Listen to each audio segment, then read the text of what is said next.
আসসালামু আলাইকুম। পেঁপে সিদ্ধ করতেছি। পেঁপে দিয়ে চিংড়ি মাছ দিয়ে রান্না করব। পেঁপে দিয়ে চিংড়ি মাছ রান্না করব। সিদ্ধ বসিয়েছি, চিংড়ি মাছ রান্না করব।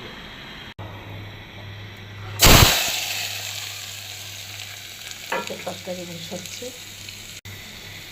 চিংড়ি মাছটা দিলাম।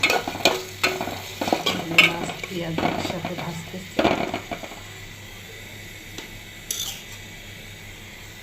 আদা বাটা, রসুন, আদা, মিষ্টি জিরা একসাথে বেটে নিয়েছি।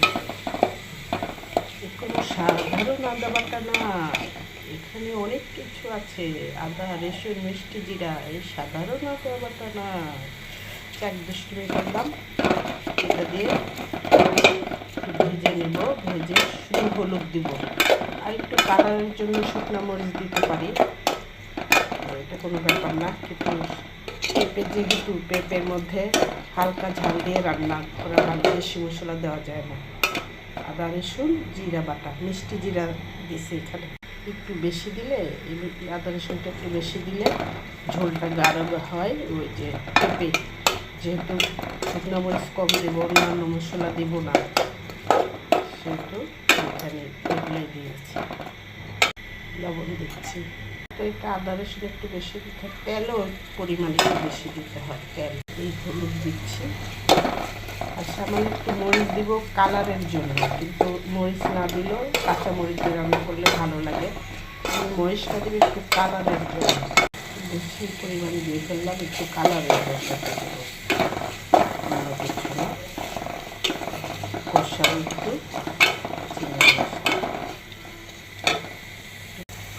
একটু ঝোল দিচ্ছি,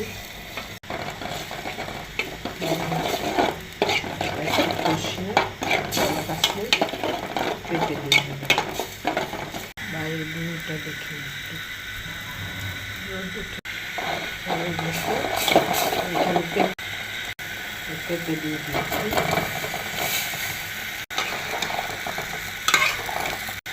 পেঁপে কষাচ্ছি, পেঁপে ভেজে দিল, ঝোল দিয়ে দিব।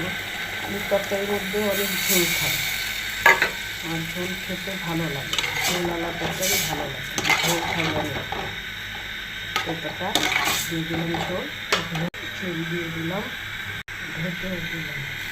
ফাইনালি হয়ে গেছে চিংড়ি মাছের চিংড়ি মাছের পেঁপে আলু তরকারি হয়ে গেছে। দেখুন, চিংড়ি মাছের পেঁপে আলু।